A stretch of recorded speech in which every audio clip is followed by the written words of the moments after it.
Welcome to People's Republic with Brianna Griffith. We bring you news and analysis from the front lines of the global struggle for social and economic justice. I'm your host, Brianna Griffith, and here's what's going down in your backyard and across the world.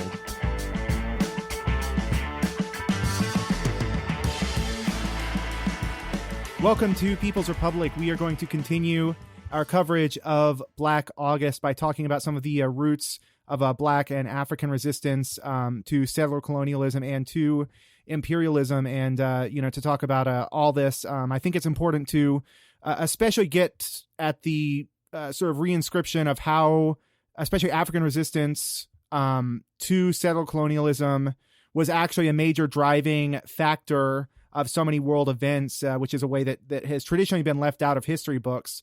But with the various rebellions, the uprisings that have been going on across the country, it's very important to sort of re-examine the creation myths around not only the United States, but generally around world events for the past several hundred years. So to talk broadly about all of this, and then more specifically about this historical process, we are joined now by Dr. Gerald Horne of the University of Houston. He is the author of, I believe, over 50 books at this point, including his latest, The Dawning of the Apocalypse, The Roots of Slavery, White Supremacy, Settler Colonialism, and Capitalism in the Long 16th Century. Thank you very much, Dr. Horne, for coming back to the show. Thank you for inviting me. Yeah, I'm so glad to speak with you again. Can you just give us sort of a rundown of basically this new book that you have out, what the basic premise is for those who might not be familiar with your work? Well, the book that you mentioned at the top of this interview tries to answer this fundamental question. How is it that a person of African descent such as myself winds up in North America speaking a language, English, that has its roots in Northwest Europe? And historians well know that in order to get proper and correct answers, you must ask proper and correct questions. How is it possible, particularly since we know that the Spanish had a first mover's advantage in terms of sponsoring Christopher Columbus? The short answer is that England, which was a minor kingdom at the onset of Columbus's voyage, after it was swept into the Protestant Reformation in the 1530s, following the lead of Martin Luther in 1517 in what is today's Germany, it got embroiled in a religious conflict with the Catholic powers led by Spain. And in order to survive, England, the scrappy underdog, began to first of all construct an alliance with the other major power of that era, speaking of the Ottoman Turks, who were Muslims. And second of all, in order to gain entrance into the colonial feast and banquet, they moved away from Spain's model, which was having religion, that is to say Catholicism, as a qualification for settlement, and moved instead towards pan-Europeanism, which morphs into whiteness, which morphs into white supremacy. That is to say, London, which has been warring with the Irish for decades, if not centuries, and found that conflict turbocharged after London moved towards Protestantism while the Irish remained largely Catholic, they welcomed, nonetheless, Irish Catholic settlers into their settlements in North America. Likewise, London, that is to say England, had expelled the Jewish population in 1291. 200 years before, Spain did the same in 1492 as the Inquisition was accelerating, nonetheless welcomed Jewish settlers as well into their colonial embrace. A turning point comes, to get to the nub of your question, in 1565, when Spain establishes a settlement in what is now St. Augustine, Florida. This settlement, from its inception, had enslaved Africans, contrary to some who have argued that 1619 marks the onset of the arrival of enslaved Africans in what is now the United States of America. But what's interesting is that the enslaved Africans began almost from the beginning to defect to the Native American side, waging war against the Spanish settler colonialists. And so therefore, when England decides to establish a settlement in what is now called Virginia in 1607, Spain was well aware of this encroachment on what it considered to be its territory, speaking of the territory due north from St. Augustine, Florida. But because it was tied down by ferocious resistance by Africans and their indigenous allies, it was not able to move to oust the English from the settlement. And that helps to explain how England established a foothold on this continent and was able to expand that foothold, as you know, to what amounted to a number of settlements and colonies, which then revolted in 1776, leading to the creation of the nation now known as the United States of America. And that sheds light on why this person of African descent, speaking of myself, now is residing in North America, speaking this language, English, that had its roots in Northwest Europe. You mentioned, kind of within your work that the kind of racial formation within the United States has kind of dulled the class struggle here for a very long time. That, the construction of whiteness really has led many people of European descent to side with, in fact, an exploitative and oppressor class that they themselves may or may not really benefit a whole lot from in the hopes of sort of maintaining some sort of, I guess, class position, against the best interests of the entirety of the working class. I'm wondering, am I off base in sort of characterizing your work that way, or? No, I don't think so. In fact, I think that exploring this concept of class collaboration is useful in explicating the presidential election in the United States in November 2016. That is to say, the oath in the Oval Office, Agent Orange himself, got 63 million votes, overwhelmingly from the Euro-American population, who are overwhelmingly of working class and middle class origins. It's mathematically impossible for 63 million to be part of the 1% in a nation of 330 million.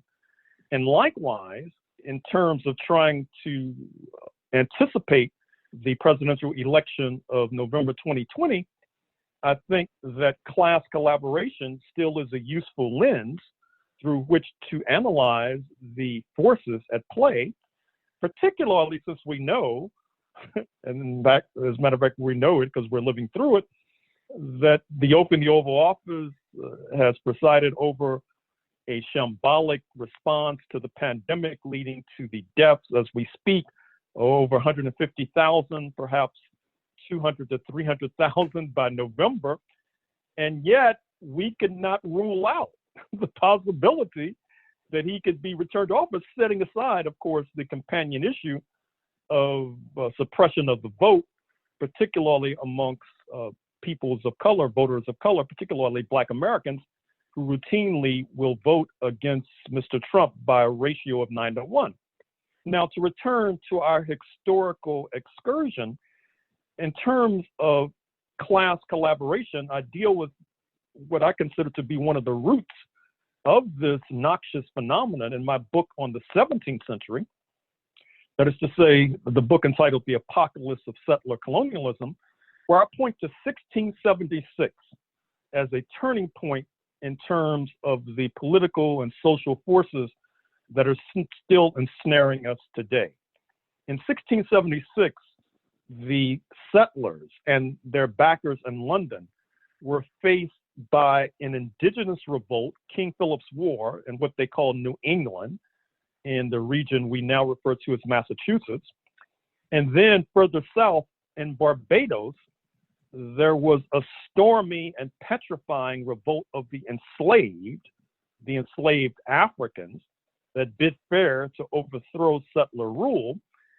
And meanwhile, in Virginia, you had so-called Bacon's Rebellion, where Nathaniel Bacon, a settler of means, was seeking to overthrow London's rule, backed by many settlers not of means, because it was felt that London was not moving with sufficient speed or aggression to oust the indigenous population who had been at war with the settlers to keep their land, but the settlers wanted London to expend more blood and treasure to oust these indigenous groups so that their land could be turned over to the Nathaniel Bacon and his comrades.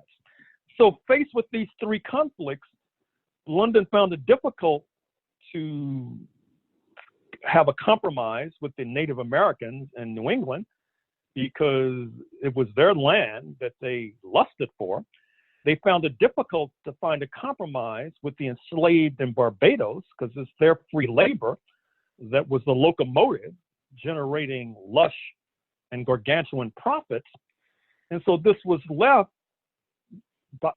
for London to cut a deal with the settlers, with the European settlers, with Nathaniel Bacon and his comrades, even though there was a bit of punishment of some of this grouping, because after all, they had broken the law by trying to overthrow London's rule, and moving with more aggression against the Native Americans, capitulating to that central demand, and then tightening the chains of enslavement on the African population, who could then be used by the settlers to produce wealth, particularly in terms of the tobacco crop. Now, in order to understand 1776, I think you have to understand 1676. In my book, The Counter-Revolution of 1776, I talk about how in that particular period, in 1762, London once again had expressed reluctance to expend blood and treasure to move west, seizing more land of Native Americans and turning it over to real estate speculators like George Washington, the leader of the anti-London revolt in 1776. Likewise, in Somerset's case in 1772, London had expressed reluctance to continue slavery in England itself. There was a fear that that decision would leapfrog the Atlantic, jeopardizing the fortunes based on enslavement of Africans as embodied in the fortunes of so-called founding fathers, a murderer's row, if you like, of George Washington, Thomas Jefferson, James Madison, Patrick Henry, the lawyer for slaveholders, John Adams, et al. And so what happened is that land and labor drove the revolt against British rule that led to the foundation and the formation of the United States of America. Unsurprisingly, disproportionately, the indigenous and the enslaved Africans fought against the settler class. They did not choose to engage in class collaboration, the theme of the U.S. formation and indeed U.S. history. And when you fight a war and lose, you can expect to be pulverized and penalized forevermore unless and until you can turn the tables, which happens shortly after the formation of the United States of America with the Haitian Revolution, 1791 to 1804, which ignites a general crisis of the entire slave system that could only be resolved with its collapse. Not surprisingly, like revolutionaries anywhere and everywhere, the African revolutionaries of Haiti sought to spread their gospel and their model hemispherically, and of course, collaborate with Africans in North America and inspire Africans in North America. For example, during the War of 1812, recall that in August 1814, and of course, this too should be considered part of Black August, when the Africans in Washington, D.C. joined in the plundering and pillaging of Washington, D.C. in league with British invaders, causing James Madison, the U.S. president, and his garrulous spouse Dolly to flee for their lives, with the Africans then getting on board British ships and sailing to freedom in Trinidad and Tobago, where their descendants continue to reside. So yes, it is true that you cannot understand the history of settler colonialism in the United States of America without understanding the fierce resistance of Africans and of the indigenous population, which I dare say continues to this very day. I'd like to also get into a bit of sort of the shifts within the 20th century, which you have characterized as sort of a shift from a settler colonial framework to U.S. imperialism as the framework for history. And this will bring us into sort of the revolutionary struggles, especially of the 20th century, moving into Black August. I'm wondering if you can talk about what that shift really means for world affairs and how that brought about sort of Black internationalism as well. Well, with regard to U.S. imperialism, keep in mind that after the settlers had moved from the Atlantic to the Pacific, massacring and mowing down people of Mexican origin and indigenous populations alike, particularly in Texas, with the fierce war against the people we refer to as the Comanches. Then, at that point, by the 1890s, the settlers began to look overseas for conquest, which led to the overthrow of the Hawaii Kingdom in the 1890s, and then the knockout blow administered to the tottering Spanish Empire in the War of 1898, which allows the United States fundamentally to seize Cuba and Puerto Rico from Spain and establish neocolonialism there.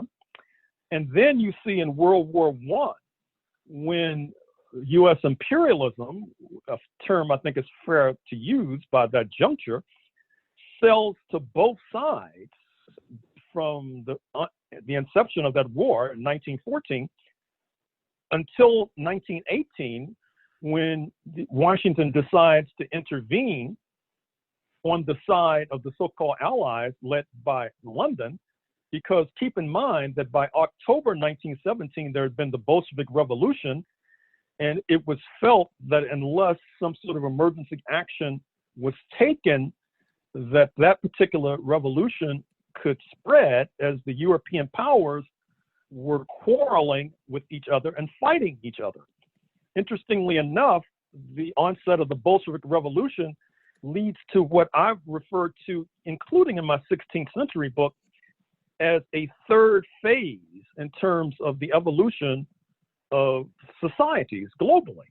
That is to say, from religion, recall our discussion about religious conflict in the 16th century, to race, which is the calling card of settler colonialism and colonialism itself. Then with the Haitian Revolution, there's a crisis of the system of race, which then leads to the abolition of slavery, not least in the United States of America in 1865, and not coincidentally, that leads to the rise of class-based formations, the struggle for the 8-hour day, the struggle of unions to organize. And then with the Bolshevik Revolution, this particular trend is turbocharged, and you see the rise of communist parties, socialist parties in the United States of America, which then begin to attract many Black leaders and intellectuals such as W.E.B. Du Bois, born in 1868, dying in 1963, known as the father of Pan-Africanism, a socialist for most of his adult life before joining the Communist Party at the age of 93, before engaging in self-exile in West Africa by 1961. And then there are folks like Paul Robeson, the artist and intellectual and activist, born in 1898 in New Jersey, passing away in 1976 in Philadelphia, actor, perhaps the Denzel Washington of the 20s and 30s, an athlete on the line of Jim Brown or Michael Jordan as a football player, and also as a basketball player too, I should say, and also a singer and a man whose performance in both operas and in plays like Shakespeare's Othello are considered the hallmark of Shakespearean acting. However, he turns to the left as well, is very close to the U.S. Communist Party before being denuded of honors and denuded of income as the Red Scare gallops into play by the 1950s, and his passport is taken, not allowing him to go overseas to make a living. His income plummets from the hefty six figures to the low four figures. The United States and others who consider themselves to be patriots engage in more than one plot to get rid of him altogether, to liquidate him. But Paul Robeson prevails and winds up being an inspiration for activists who are emerging in the 1960s. So that's just a capsule summary responding to your question. I'd like to talk briefly sort of about the actual period of Black August, the sort of revolutionary struggles in the 1960s that led up to that point against the prison industrial complex, as well to what we today commemorate as Black August. What sort of lessons, really, what sort of a cultural moment was being drawn from there? Are there also then parallels to the present in terms of the kind of international situation or the crisis of U.S. empire that was happening in the 1960s versus today? I mean, certainly there's a period of decline in both, but at the same time, I hesitate to draw too much of a connection to like these two revolutionary crises half a century apart. Well, Black August, I think it's fair to say, is inspired in no small part by the rise of the Black Panther Party, generally agreed to have taken place in Oakland, California, under the leadership of Huey P. Newton, who, by the way, is killed in August of 1989, not to mention the prisoner come intellectual George Jackson, who also was killed in August in the early 1970s, and whose writings, particularly Blood in My Eye and Soledad Brother, are still worthy of inspection. The Black Panther Party helped to generate an entire generation that was immersed and driven by the desire for liberation and freedom, which drove a very vicious counterattack encapsulated on December 4th, 1969 in Chicago, Illinois, when Black Panther Party leaders Fred Hampton and Mark Clark are killed in the wee hours of the morning, basically assassinated by the authorities. Yet despite such setbacks and despite being forced into prison, where some Black Panther Party leaders continue to reside, or even being forced into exile in Cuba, which was a socialist and international ally of the Black liberation movement in the United States ever since the Cuban Revolution was ignited in January 1959. Despite all of these setbacks, you still see this Black liberation movement motoring along. And I think it's reached, I would hope, a new phase after the events of May 25th, 2020, with the lynching on camera of George Floyd in Minneapolis, which has ignited what some mainstream press reports indicate is the largest mass movement in U.S. history, still percolating as we speak, which has led to a number of significant victories, a number of symbolic victories as well. And I would like to think that the Black Lives Matter movement is inspired in no small measure by these traditions of resistance that stretch back to the 1500s.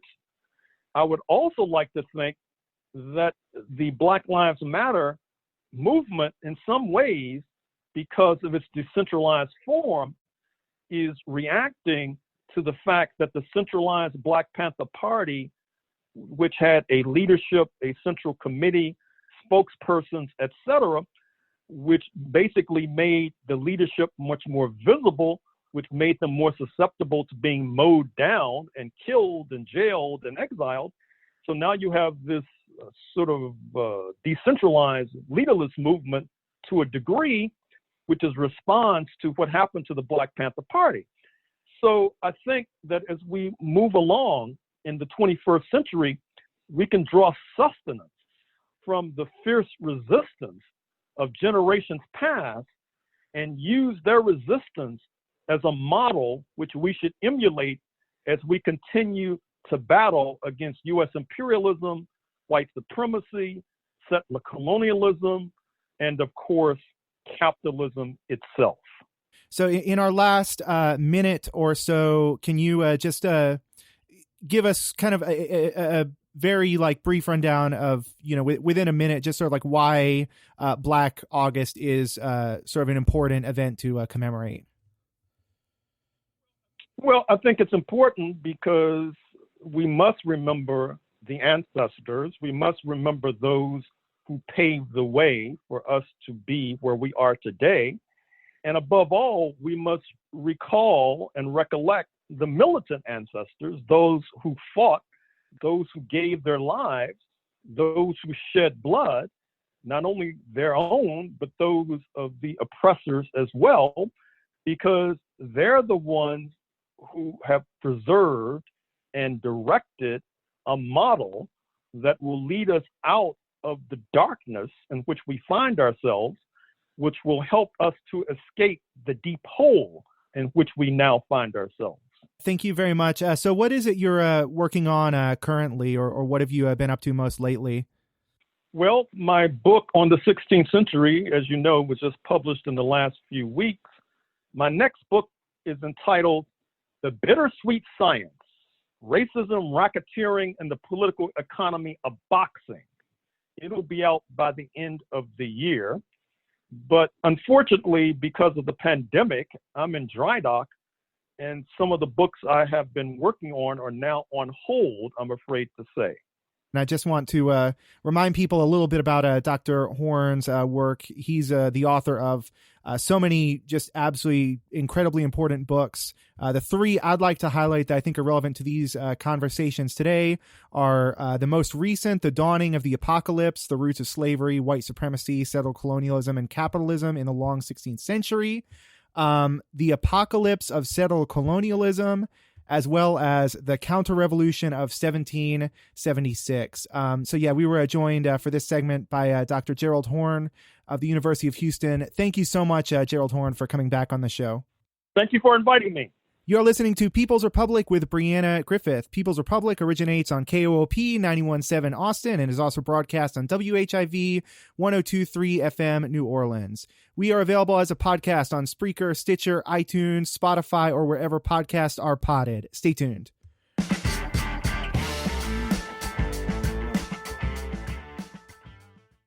Welcome back to People's Republic with Brianna Griffith. For the second half hour, for the second segment of this show, I want to talk kind of about the U.S.-China relation generally, but I want to get into a lot of Chinese history. Because one of the things I feel like I'm constantly saying to people when they hear about what's going on with various quote-unquote U.S. state enemies, where various states that the U.S. Opposes, people don't understand. One of the things I'm constantly trying to say is that people need to understand the context for why it is that countries are reacting the way they are, why it is that countries feel they need to put in this or that security measure against possible U.S. interference. It's not, it's the sort of, just because you're paranoid doesn't mean they're not after you kind of thing. So anyway, I would like to talk generally in this episode about Hong Kong, about the national security law that's now been in place, I think a little over a month.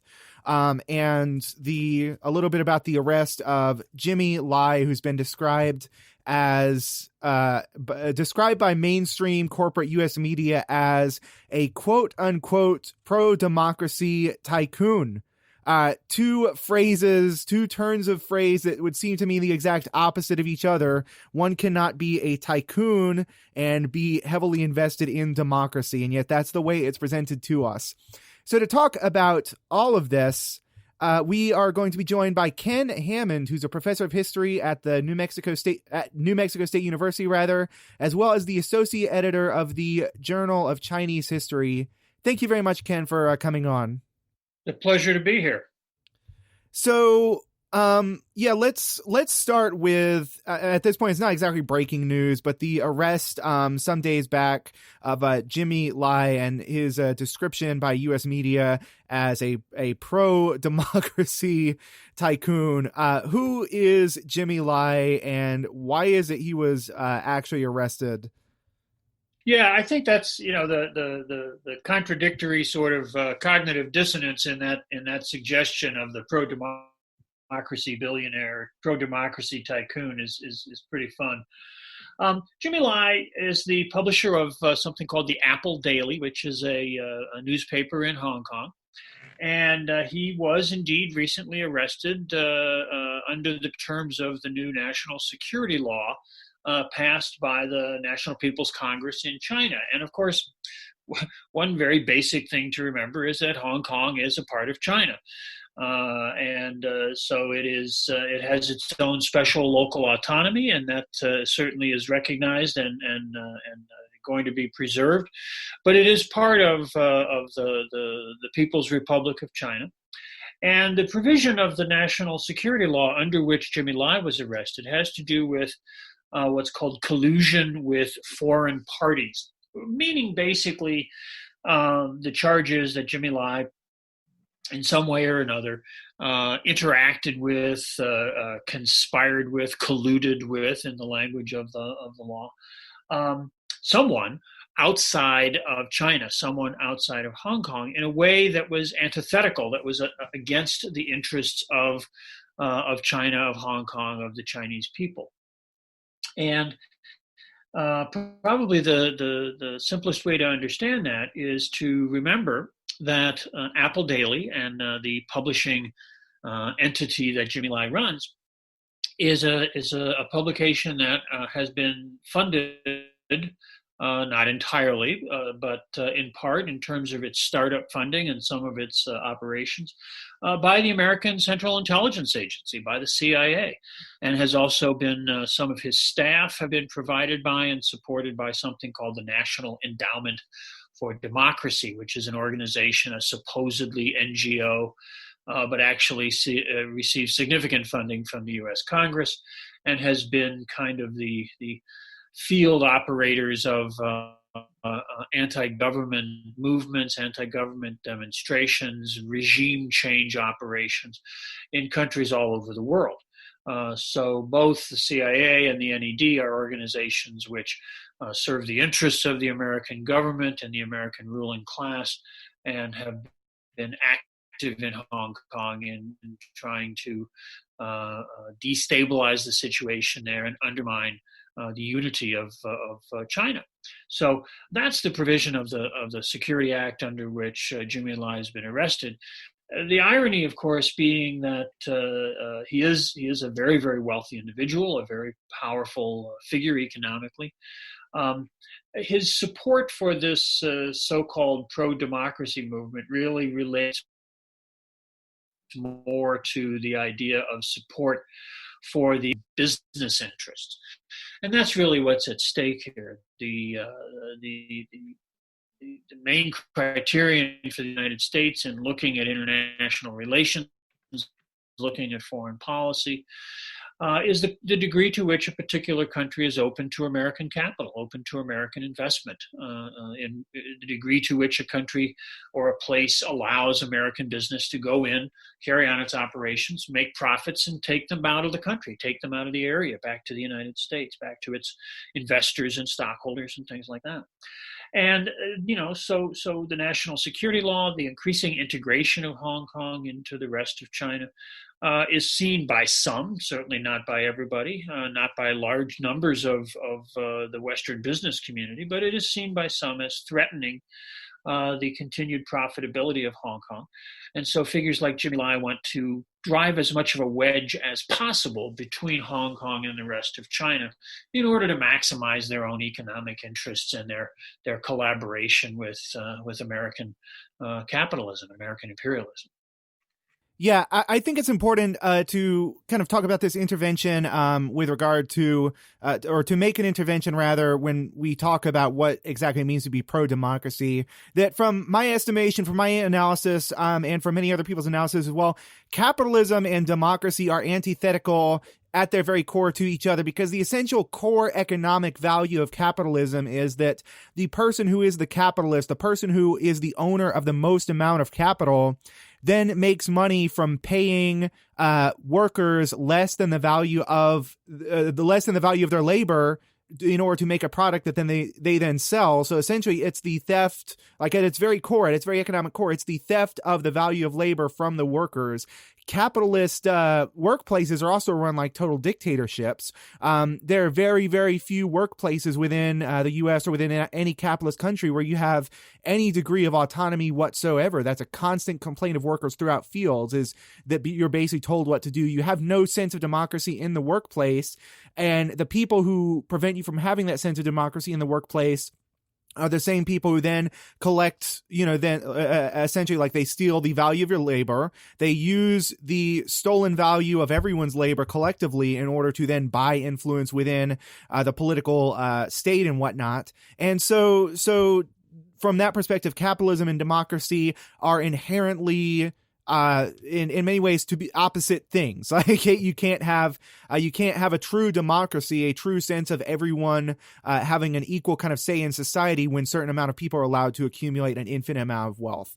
There's the other layer of irony involved where Hong Kong is specifically concerned is of course that the voices from outside of Hong Kong, voices from the United States, voices from the United Kingdom. When Hong Kong was a British colony from 1842 until 1997, there was no democracy of any kind. There was no representation of the local population. The government was entirely in the hands of a governor general appointed from London. And to the extent that there was any local advisory role, it was carried out by British business interests who had a sort of council to advise the governor. But there was no participation by the working people of Hong Kong or even local business interests. Hong Kong today, Hong Kong in the 23 years since it returned to formal Chinese sovereignty, has been more democratic than ever in its previous history, and that democracy has been steadily, incrementally expanded. But the contradiction between capitalism as a system of exploitation, as a system in which, as you note, a small number of owners of the means of production extract value from the labor of the masses of the people. What could be less democratic than that? And even within supposedly democratic societies, again, as you just mentioned, democratic rights stop at the workshop door. People on the inside of a place of employment, their democratic rights are restricted and infringed every day of the working week. So, once more, this idea that the campaign, the struggle in Hong Kong is some sort of pure political movement for real democracy is embedded in much harsher realities, that there's more democracy now than ever before, but also that the continued power of outside influences is trying to unsettle the situation and really undermine the smooth development, the ongoing evolution of Hong Kong as a very special place.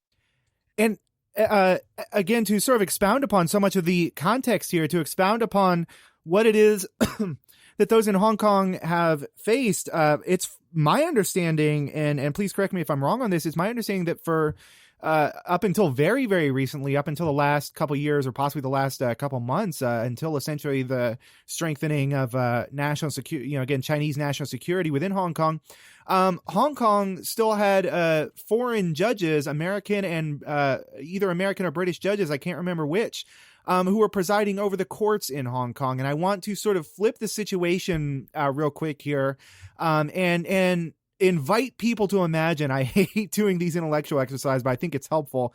Invite people to imagine if any country in the world had, say, ruled the United States for well over a century, and what the U.S. Imagine if we had a century of humiliation. Imagine if like some other country had ruled our country with an iron fist for 100 years, told us what we were supposed to do, like set up a puppet government that was under their control, and as punishment for our resistance had broken away a major city like New York City, and it said, this is just our colony now. New York City belongs to us. We're going to appoint our own judges. We're going to appoint our own governor, and we are going to run things from China or from whatever the case is. And then even after we had won our independence, again, in this hypothetical scenario, this occupying power, this foreign occupying power, had continued to appoint their own judges within our judicial system, and continue to, for instance, finance media within that country, to have their own intelligence agencies financing media that was agitating against essentially our independence and saying that we need to go back to being a colony. I mean, it's such a bizarre scenario to imagine, but that's essentially the case in a very vulgar way. That's essentially what happened to Hong Kong, that it was broken away as punishment in the Opium Wars. I mean, I don't even think people have an understanding of what the Opium Wars are within the U.S., if they've even heard of them. And so Hong Kong continued to be treated as a colony even after it had been transferred back to China, which it socially, politically, and culturally absolutely is. So yeah, please correct me if I'm wrong there on any of the details, and can you give us a rundown of sort of these violations of sovereignty that Hong Kong has continued to face? Well, I think at its most basic level, I mean, certainly things like the continuing employment of foreign judges, the continuing privileges that foreign powers have, in a sense, sort of demanded for themselves. But at its most basic level, just the arrogance of the United States in passing legislation in Congress and the president issuing these various statements and policies. The idea that Hong Kong somehow is a territory within which the United States or Great Britain continues to have some legitimate political role. It's exactly as you say. Imagine a situation in which another country tried to tell the United States how to run New Orleans or San Francisco or Austin, Texas. It would not be something that I think most people would see as an acceptable policy, an acceptable diplomatic situation. The United States, believes, of course, that it has the right to interfere anywhere in the world and the right to dictate to other countries how they should run their own internal affairs.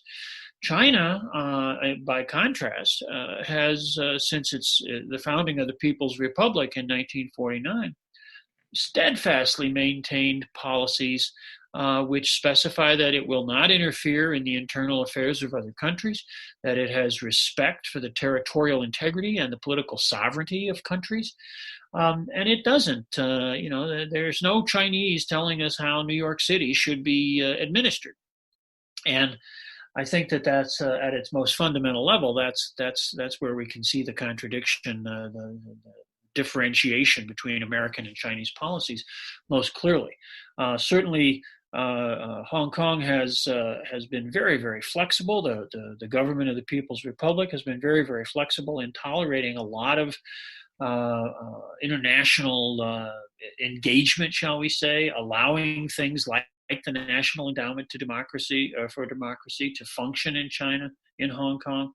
But I think that in some ways that period of tolerance, that period of sort of being willing to put up with these activities on the part of Western powers, particularly the United States and Great Britain, I think that's coming to an end, that China no longer feels that it has to defer to and sort of turn a blind eye to the activities what are frankly subversive organizations on the part of the Western powers for what they're trying to carry on. They're trying to perform or promote some sort of color revolution, some sort of separatist independence movement for Hong Kong. And Hong Kong, was never an independent country. It was never. It was a colonial territory occupied by force by the British. And it has now returned to and is a part of China, part of its native land, and that's just something which it's very hard for the United States and Great Britain to fully accept. If you're just tuning in, you are listening to People's Republic with Brianna Griffith. People's Republic originates on KOOP 91.7 FM. Also streaming online at koop.org, and is also broadcast on WHIV 102.3 FM, New Orleans. We're available as a podcast wherever podcasts are podded, and we're speaking with Dr. Ken Hammond, who's professor of history at New Mexico State University, as well as the associate editor of the Journal of Chinese History. We are talking about sort of the geopolitical situation regarding China and Hong Kong as it has developed. I'd like to kind of examine also what exactly China hopes to get out of this. There's always this, anytime China presents any sort of international development plan to the world, such as the Belt and Road Initiative, there's always these insinuations or just simply outright statements that there is some sort of nefarious, sinister master plan here. Basically, I think what I'm asking is, like, is there any sort of imperial model here where there's that sort of economic exploitation that China's hoping to impose, the way the U.S. and European countries have engaged in sort of the actual sort of debt trap diplomacy, or is China developing along sort of a different model with regard to like how it approaches these international projects? Well, I think it's a very, very different model. I think that you mentioned the idea that a lot of people perceive what China is up to as some sort of nefarious master plan, and what I would say is that there is indeed a master plan, but it is far from nefarious. I think that the Belt and Road Initiative, and that's only a part of China's broader international engagement. But the Belt and Road Initiative there is a plan, and that plan is to help countries around the world. And we're not just talking about the very poorest countries. The Belt and Road Initiative is at work in places even within Europe, countries like Italy and Serbia. And this is an initiative on the part of China to help to develop an infrastructure for global trade, for global economic development, which is not, centered on the economic and political power of Western capitalism, but is instead bringing together countries to develop infrastructure, to develop trade relations, to develop their own internal economies in ways which will be mutually beneficial. And certainly China's not doing this, out of the goodness of its heart. It's not a massive international giveaway program. But I don't think it's realistic to think that would be something that would be viable in the first place. China hopes to continue to develop its own economy through trade, through exports, and through imports. And so having a more efficient, a more effective, a more reliable and stable international trade infrastructure, one which is not vulnerable to the manipulations of the World Bank and the International Monetary Fund and the political interference of the United States. This is something that certainly will be of benefit to China, but it is also a benefit to the many, many countries that have signed on, that have joined in. Now, we hear a lot about, in the bourgeois media, we hear a lot about, neo-imperialism or neo-colonialism, and the idea that China is somehow just exploiting these countries and somehow getting them mired in debt. And I think that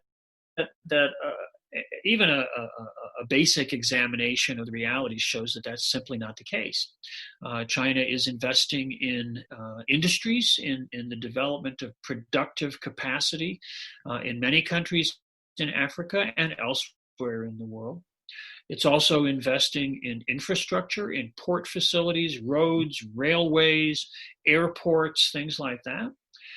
It also, as part of those development packages, China agrees to provide assistance in developing and building things like schools, hospitals, orphanages, things like that. So things that are not going to be yielding profits for Chinese businesses or state-owned enterprises. So we can see that the Chinese are involved in a program of sort of comprehensive development, not just going in and opening a banana plantation or a mining operation and extracting wealth and profit to take back, but helping a country to develop its own domestic economy as well. Now, is that a perfectly frictionless process? No. Is that a situation in which the Chinese are not, making some profits on the deal? No, it's not that either. These are investments that are going to yield a return to the enterprises back in China, whether they be private, which is a small part of the Chinese economy, or public in the form of the various state-owned enterprises. But it's a program of investment and development which does not place political criteria on the countries which to which the Chinese are providing assistance. It doesn't require them to impose austerity measures or other kinds of neoliberal conditions on loans and on investments in the way that the United States or the IMF does. So I think that to try to paint China as somehow the new imperialists this way just doesn't fit with reality. It just doesn't fit with what the Chinese are actually doing. And when China comes along, I think that's part of the real threat here. When China comes along and starts developing these on sort of mutually beneficial lines, again, even under sort of a capitalist system that a lot of, for instance, countries within Africa, within Latin America still have, even these infrastructure projects, they cut into the ability of Western countries to extract these resources cheaply. They cut into the very fabric that holds up imperialism, and they heighten those contradictions in such a way that makes imperialism less tenable here, that gives those who are anti-imperialists, like ourselves, sort of a chance to highlight this system and to agitate for change within it. And that's why we have to understand not just the economics, but the advantages that we have when all of a sudden we are faced with a multipolar world situation, as opposed to the unipolar world situation that we saw just a couple decades back. The U.S. is no longer able to unilaterally dictate the terms of development and the terms of international aid, et cetera, for those of us who advocate for, again, social, political, and economic justice here within the United States. That should give us this kind of opportunity to engage with this changing international situation. But I think we're often encouraged to sort of take a step back and say, well, neither Washington nor Beijing, to revive this old like Trotskyist line of neither Washington nor Moscow during the Cold War, and say, well, nobody is our ally, we're alone. And this sort of disengagement, I think, leads to essentially a lack of seizing the opportunity there, a lack of like sort of understanding of what it is that we actually have as imperialism becomes less tenable. The United States has been used to being a global hegemon, to running things all over the world, using things like the World Bank and the IMF to set financial standards for countries. Even if they're trading with one another, they have to operate according to the American system and use American institutions and American dollars. And the U.S. has dominated the world militarily and technologically. But now all of that is changing. And it's not just China, but China is at the core of this process of change. And we can see this perhaps one of the best areas to think about this these days is the whole controversy around Huawei. The threat from Huawei to the United States isn't that that they're going to take over and run America's businesses. The threat from Huawei is that it's a technological system, the leading system, the most advanced 5G system in the world. And it's going to become the new standard. It's going to become the new basis for 5G systems in many, many countries around the world. And that threatens the technological dominance of the United States. And so, the U.S. has to go after them. The U.S. has to try to thwart that, to stop them, to block them. That's not something at which the United States is going to be successful, because the quality of the service, the quality of the product that Huawei has to offer is going to win out as countries sign on to the Belt and Road Initiative and simply want to develop their infrastructure in the most leading edge possible way. So America's fighting this rear guard action on many, many fronts. And it's a fading power. It's in some ways, as our response to COVID-19 has demonstrated, kind of a failed power, almost a failed state, and yet still with tremendous economic and military power. It's a dangerous moment in the world. And progressives, revolutionaries, activists on the left need to keep a clear eye on this. As you say, we need to understand the realities that it's not a pox on both your houses. We need to support those people, those forces in the world that are creating the possibility of a better future and oppose the continued power of American imperialism and hegemonism in the world. We were joined for this segment by Dr. Ken Hammond, who's a professor at New Mexico State University, I don't think, and associate editor of the Journal of Chinese History. That's all we have for this week. You have been listening to People's Republic with Brianna Griffith. People's Republic originates in Austin, Texas, and is also available as a podcast on Spotify, Spreaker, Stitcher, iTunes, or wherever podcasts are podded. You can also find us on Facebook and Twitter at People's Radio ATX for more news and analysis. We are out of here.